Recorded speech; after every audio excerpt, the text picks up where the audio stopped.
Le monde dans lequel nous évoluons semble à première vue façonner notre identité. Cependant, c'est bien l'inverse qui se produit. Nos convictions influencent nos actions, nos choix, sculptant ainsi le cours de notre existence. Plutôt que de chercher des explications à l'extérieur, lorsqu'on est insatisfait de cette trajectoire, le secret réside en notre fort intérieur. Nos émotions, nos pensées, nos croyances sont les véritables architectes de nos réussites et échecs. Beaucoup se contentent de survoler la surface, s'accrochant aux illusions extérieures, alors que c'est véritablement notre univers intime qui tisse le destin. Songez à un arbre. Si ses fruits ne sont pas à la hauteur de vos espérances, c'est aux racines qu'il faut s'intéresser, à cet univers interne qui peut permettre d'en obtenir de meilleur. Le monde matériel, finalement, n'est que le reflet de notre univers mental, émotionnel et spirituel.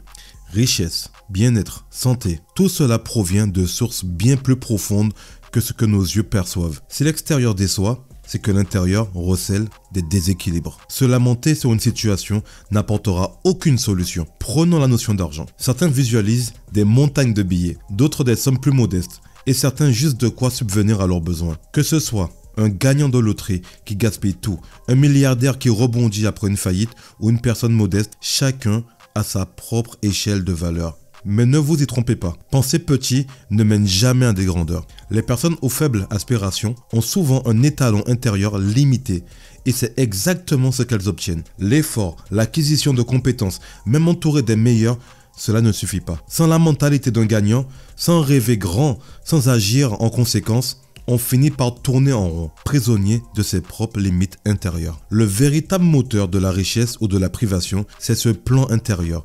Il est donc impératif de le comprendre et de le modeler selon nos aspirations véritables. Le rapport de chaque individu à l'argent est unique, façonné par une multitude de facteurs qui interagissent depuis la naissance. Et c'est là où réside toute la complexité. À l'âge adulte, nous portons un bagage émotionnel et psychologique construit dès nos premières années. Souvent, le comportement financier d'un adulte trouve son origine dans des attitudes et discours de ses parents face à l'argent. L'enfant, comme une éponge, absorbe ces modèles, souvent sans même en être conscient. Rappelez-vous votre enfance. Comment vos parents parlaient-ils des personnes aisées? Quelle était leur attitude face à la dépense? Éprouvaient-ils des difficultés à boucler les fins de mois? L'argent était-il une source de tension? Était-il admiratif ou critique envers les personnes fortunées? Les souvenirs et expériences liées à l'argent durant notre enfance et adolescence sculptent notre vision financière. Cette empreinte financière, bien qu'inconsciente, est indéniable. La négation ne fait que renforcer son emprise. Par exemple, si quelqu'un grandit en croyant que l'argent est une source de problème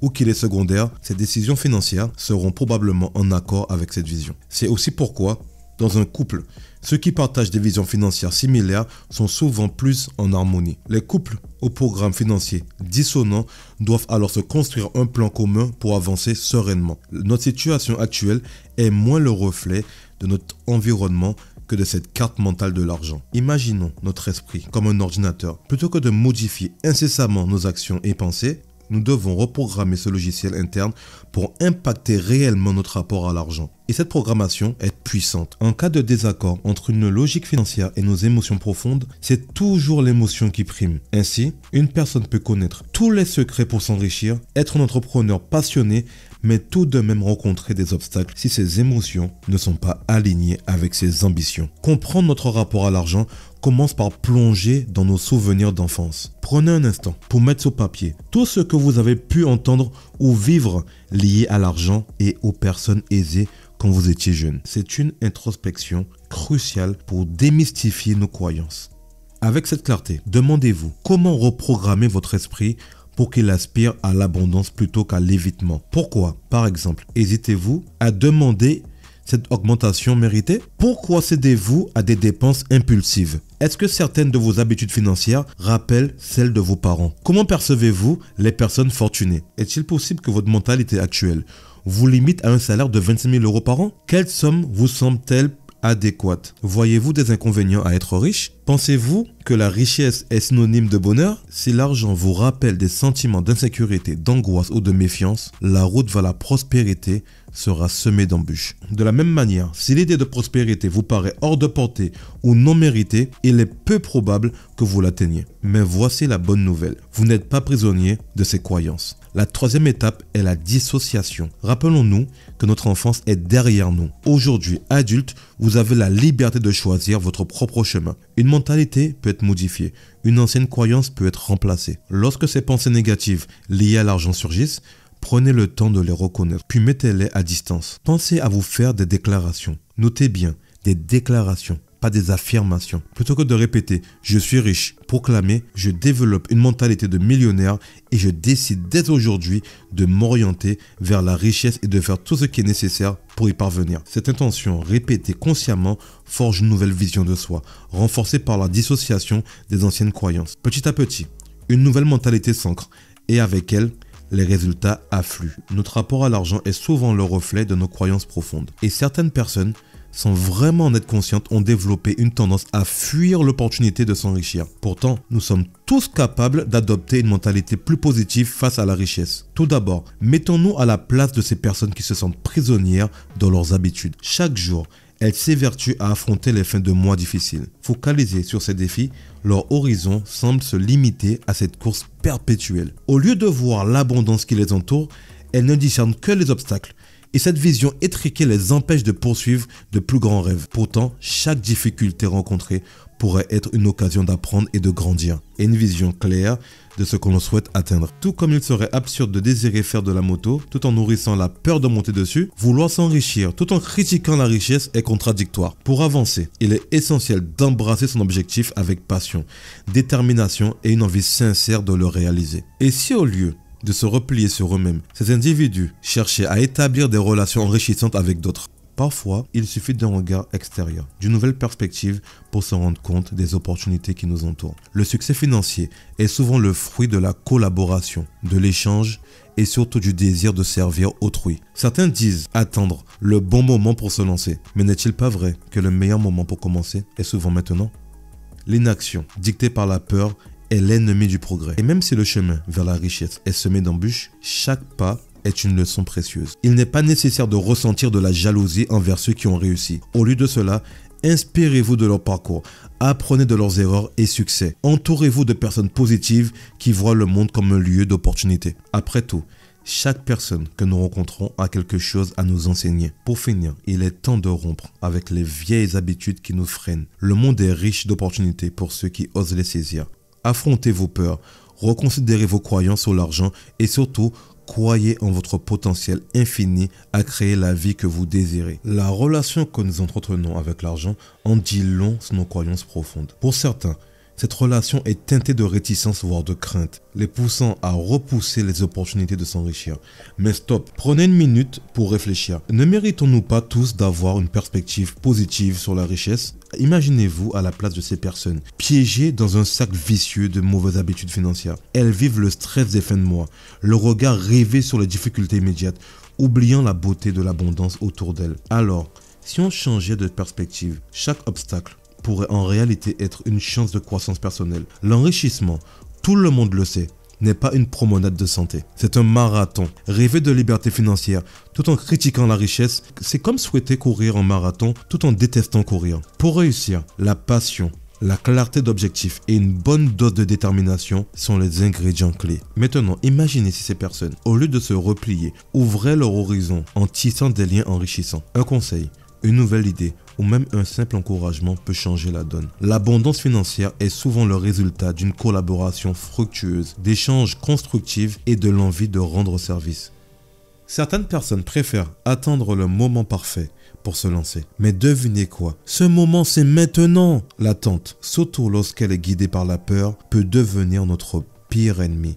Chaque pas, même timide vers la richesse, est une étape vers la réussite. Et si, au lieu de voir les riches d'un œil envieux, on les prenait comme source d'inspiration. Leur expérience, leurs erreurs, leurs succès sont tout autant de leçons pour nous. S'entourer de personnes optimistes, c'est s'offrir un environnement stimulant et positif. Brisons ces chaînes qui nous entravent. Le monde est une mine d'or d'opportunités pour ceux qui ont le courage de les saisir. Questionnons nos croyances sur l'argent et plus que tout, Croyons en notre capacité à forger la vie que nous méritons. Après tout, l'abondance est à portée de main pour ceux qui ont le courage de tendre le bras. Ah, la quête de la richesse. Un chemin parsemé de défis.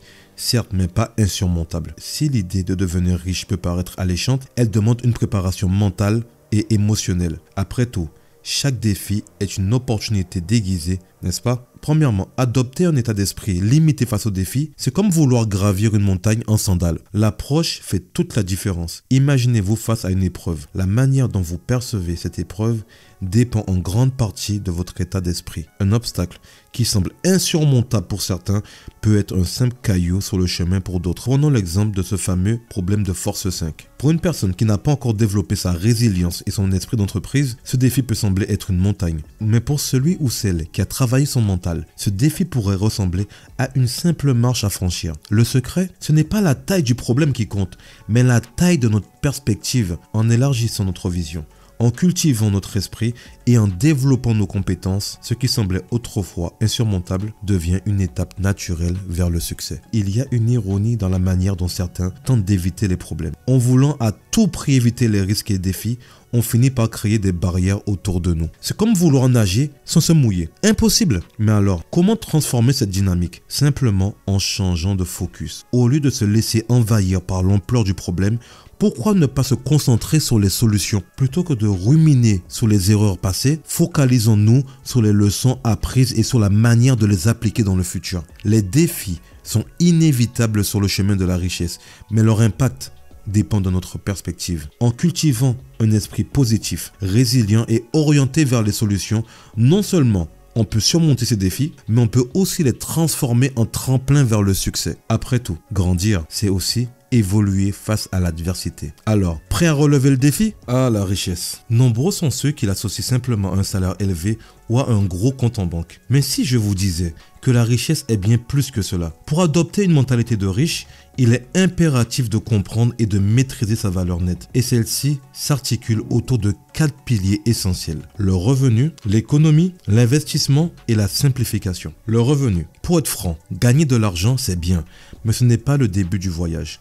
L'astuce, ne soyez pas uniquement un travailleur, mais devenez un créateur des sources. En privilégiant les sources de revenus passifs, comme des entreprises autonomes ou des loyers, vous transformez votre façon de gagner de l'argent. Imaginez un moment, pendant que vous vous adonnez à votre passion, votre argent, lui, continue de travailler pour vous. Magique, non? L'économie. Une fois l'argent en poche, le réflexe est souvent de le dépenser. Pourtant, mettre de côté une partie de ses revenus, même une somme modeste, est un petit pas pour l'homme, mais un grand pas pour votre valeur nette. Avec le temps, ce petit aimant argent grandit et attire encore plus de richesses. L'investissement. Ne vous arrêtez pas en si bon chemin.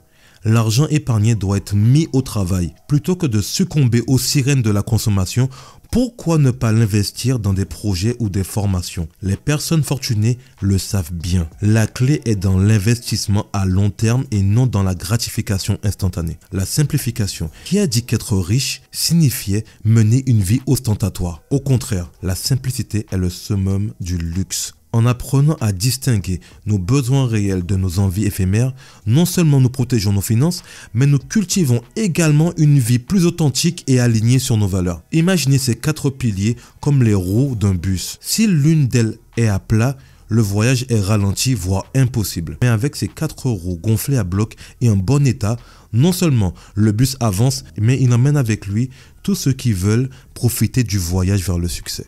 La richesse n'est pas qu'une question d'argent, mais une affaire de gestion, de vision et de cohérence. Prenez un moment tous les trimestres pour faire le bilan, ajuster le tir si nécessaire et continuer votre route vers la prospérité. Après tout, devenir riche, c'est avant tout un état d'esprit. La richesse, combien de mythes et d'idées préconçues entourent cette notion? Certains imaginent que les riches sont comme des super vilains dans les films, accumulant des trésors tout en méprisant les autres. Pourtant, déconstruisons ensemble ces clichés et comprenons mieux ce qu'être riche signifie réellement. Les riches, des humains comme les autres. Première chose à savoir, les riches ne viennent pas d'une autre planète. Ils rient, ils pleurent, ils ont des rêves et des peurs comme tout le monde. Leur différence, un état d'esprit tourné vers la réalisation de leurs ambitions, sans pour autant altérer leur humanité. La richesse comme épanouissement personnel. Vouloir s'enrichir n'est pas qu'une question de gros billets verts. C'est avant tout aspirer à être la meilleure version de soi-même. Imaginez la richesse comme un jardin luxuriant. Elle permet de s'épanouir, de croître et de s'élever au-delà de nos limites. La richesse, c'est aussi avoir le pouvoir de déplacer des montagnes, ou du moins des petites collines. Non pas pour le simple plaisir de posséder, mais pour jouir d'une liberté accrue.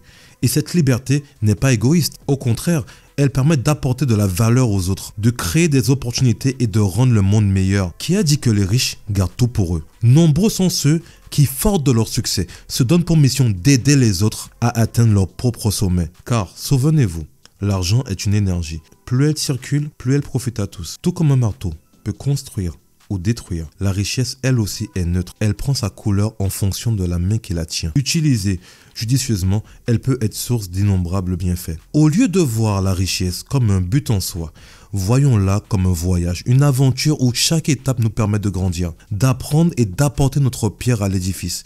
Devenir riche, c'est bien plus que remplir son compte en banque. C'est aussi surtout remplir son cœur et celui des autres. Et vous, êtes-vous prêt à embarquer dans cette fabuleuse aventure ? Ah, l'esprit millionnaire. Combien d'entre nous ont rêvé d'adopter cette mentalité en se disant que cela était réservé à une élite? Détrompez-vous, cet état d'esprit est accessible à tous, à condition d'être prêt à embrasser de nouvelles habitudes. Et je parie que, avec un peu de persévérance, chacun d'entre nous peut devenir non seulement plus riche financièrement, mais surtout plus riche intérieurement. Voici quelques idées à retenir. Tout commence à l'intérieur. Savez-vous que notre réalité extérieure n'est que le reflet de notre monde intérieur? Si vous souhaitez changer votre réalité financière, commencez par travailler sur votre mentalité. Nos limites, ce sont souvent nous qui les fixons. On dit souvent que l'argent ne fait pas le bonheur, mais cela ne signifie pas qu'il faut se résigner à un programme financier restreint. Osez rêver grand, car vos finances reflètent souvent vos croyances profondes. Modifier son programme. Un jeu d'enfant?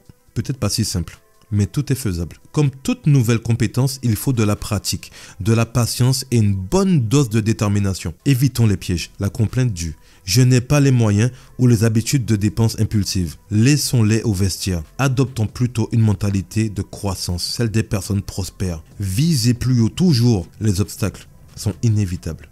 Mais au lieu de les voir comme des entraves, considérez-les comme des opportunités pour grandir, apprendre et devenir plus fort. La richesse, un moyen, pas une fin.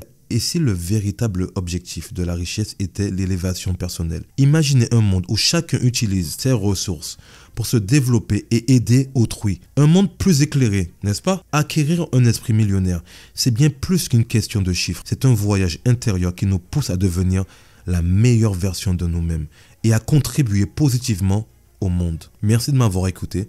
J'espère que cette vidéo vous a fait prendre conscience de l'importance de changer sa mentalité. Sur cette chaîne, l'investisseur musulman, mon but est de vous faire changer de mentalité, de vous faire comprendre que vous pouvez changer votre vie, votre mentalité et atteindre cette liberté financière qui vous tend les bras. Certes, le chemin sera semé d'embûches, mais il faut vous mettre au travail, sérieusement au travail. Oubliez les distractions, oubliez les distractions. Oubliez les distractions. Mettez-vous sérieusement au travail, vous verrez les fruits de vos efforts. Prenez soin de vous et de votre famille. Assalamu alaikum wa rahmatullah.